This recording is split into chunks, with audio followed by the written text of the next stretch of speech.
안녕하세요. 매일 시를 쓰는 시인 다성 김승호입니다. 10월 오늘 28일 금요일입니다. 한 주간 다 갔습니다 벌써. 가을도 깊어가고 이제 가을이 아니라 겨울이라 그럴 날이 며칠 남지 않은 것 같습니다. 날씨는 아주 좋습니다. 화창한 그런 가을날입니다. 10월 28일이죠 오늘. 네, 금요일. 벌써 90번째입니다. 네. 9번째 시상자 토크 시작하겠습니다. 사람이 살면서 여러가지 거짓말을 합니다. 여러분 거짓말 하십니까? 저도 가끔 거짓말을 합니다. 그래서 듣기 좋은 거짓말이 있고 뭐 자책감이 들 정도의 거짓말은 아닌 것 같습니다만 어쨌든 거짓말이라는 것 자체는 순수하지 못한 것 같습니다. 또 핑계를 대게 되죠. 핑계, 이유, 뭐 나름대로 나열할 수 있는 여러 가지 이유가 있겠죠. 하지만 자신의 욕심 때문에 해야 되는 거짓말이 있다면 그것은 잘못된 거라고 생각합니다. 또 사람이 무엇을 실수를 하거나 잘못을 하는 것을 반복하거나 과정이 계속 되풀이된다고 한다면 신뢰가 없어져 버리죠. 신뢰가 깨지면 믿음이 깨집니다. 믿음이 깨지면 아무것도 안 남는 게 없다라는 생각이 듭니다. 어쨌든 그런 일을 경험했습니다. 상당히 모욕적이고 불쾌했습니다. 너무 화가 나서 뭐라고 표현할 수 없을 정도로 너무 화가 났습니다. 그 순간을 지나치고 그냥 진짜 떠나지 않으면 그 자리를 떠나지 않으면 큰 사고가 날 것 같은 그런 상황이었습니다. 근데 그런 것 같습니다. 상대에 대한 생각을 또 한번 해봤습니다. 그 입장에서 한번 생각을 해봤습니다. 아무리 생각해도 이해가 안 되는 겁니다. 그럼 어떻게 해야 되죠? 예, 저도 그렇습니다. 예, 단절입니다. 옳지 못하고 바르지 못한 거라고 생각했습니다. 이건 믿음이 아니고 신뢰도 아니고 그렇다면 아닌 거죠. 예, 아닌 것을 억지로 막 끄집어서 나의 이해관계와 결부시키고 내 욕심에 따라서 무엇을 이끌어가고 막 그런 건 아닌 것 같습니다. 어쨌든 거짓말 참 어휘 자체도 별로 좋지 않습니다. 근데 요새는 하얀 거짓말도 있죠. 네, 필요에 따른 거짓말 저도 가끔 합니다. 뭐 어떤 부분에서는 상대에 대한 막 긍정적인 어떤 그런 부분이 아닌데도 불구하고 참 좋다 칭찬을 거짓 칭찬을 하게 되는 그 뭐 하얀 거짓말이라고 저는 생각합니다. 뭐 칭찬해서 뭐 나쁠 건 없으니까요. 저에게 득이 되고자 해서 득이 될 거라는 생각으로 제가 좋게 보이기 위해서 그렇게 하는 건 아닙니다만 좀 더 상대를 배려하고 이해하다 보면 할 수 있는 그런 거짓말도 있는 것 같습니다. 살면서 꼭 어떤 면에서 양념 같은 필요한 것이기도 하죠. 필요에 따라서. 하지만 엊그저께인가 제가 이제 문화의 날이었잖아요. 매월 수요일 문화의 날이라 이제 사실 가족과 함께 영화를 봤습니다. 리멤버라는 영화를 봤는데 그 영화 속에서의 어떤 그런 장면들 그런 부분들이 참 가슴에 와닿았습니다. 그게 현실과 비교했을 때 다른 것이 하나도 없다라는 생각을 했고요.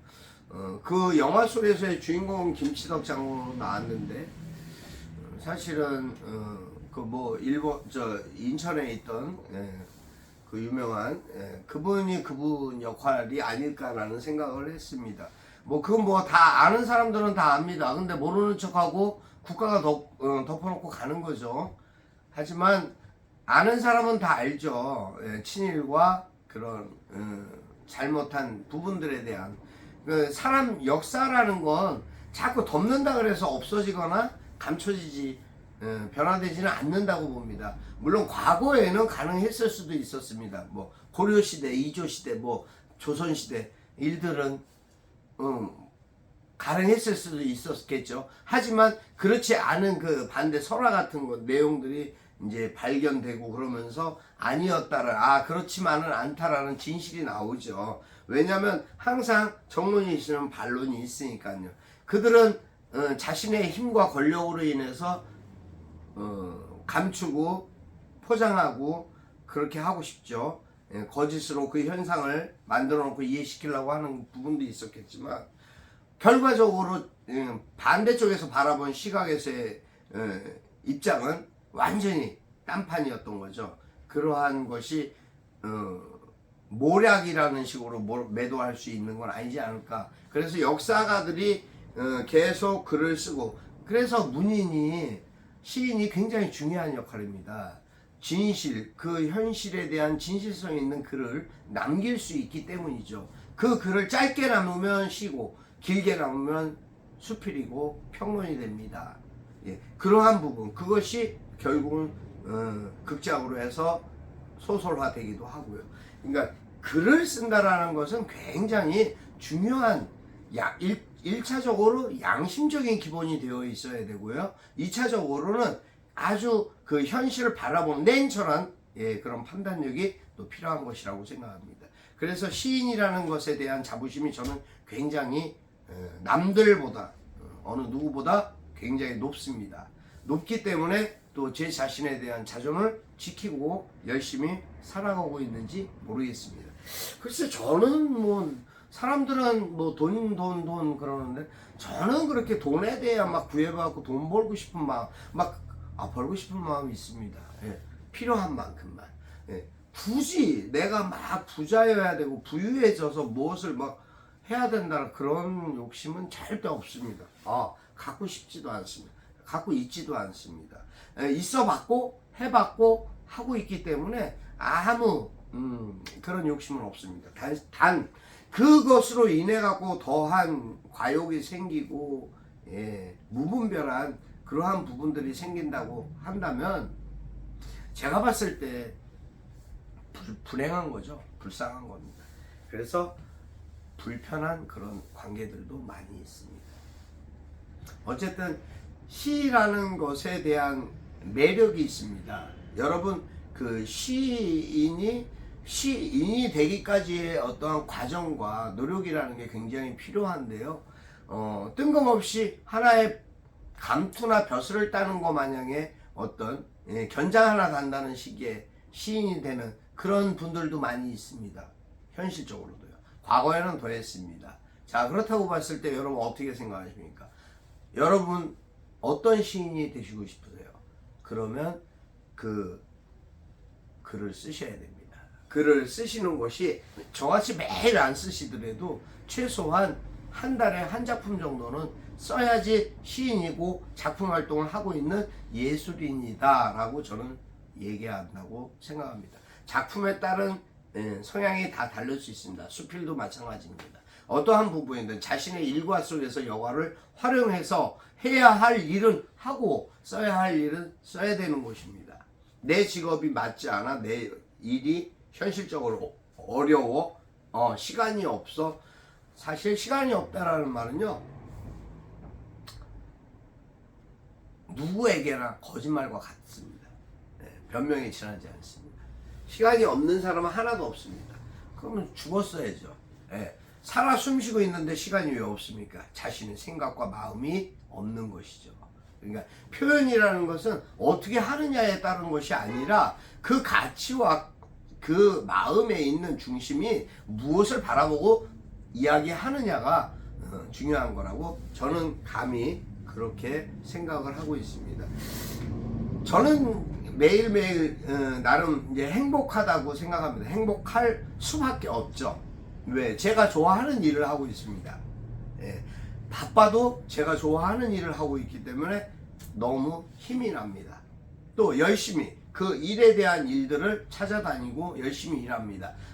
보편적인 기자들이 하는 일 이상으로 열심히 하고 있습니다. 또 협회 일도 시인으로서 할 일을 이상으로 열심히 하고 있어요. 왜 그렇게까지 해야 되느냐라고 질문하시는 분들도 있습니다만, 전 만약에 그렇게 열심히 하지 않으면 딴 생각을 하게 될까봐 제 자신이 두려워서 그런다고 제가 그렇게 변명한 적이 있습니다만, 사실입니다.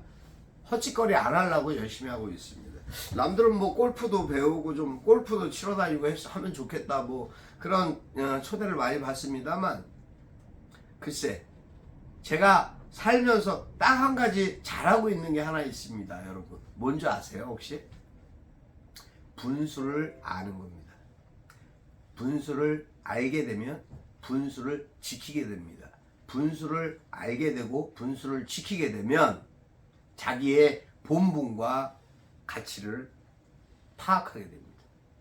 그러면 그것은 어떻게 해야 되죠? 지켜야 되는 겁니다. 그래서 안 하는 거죠.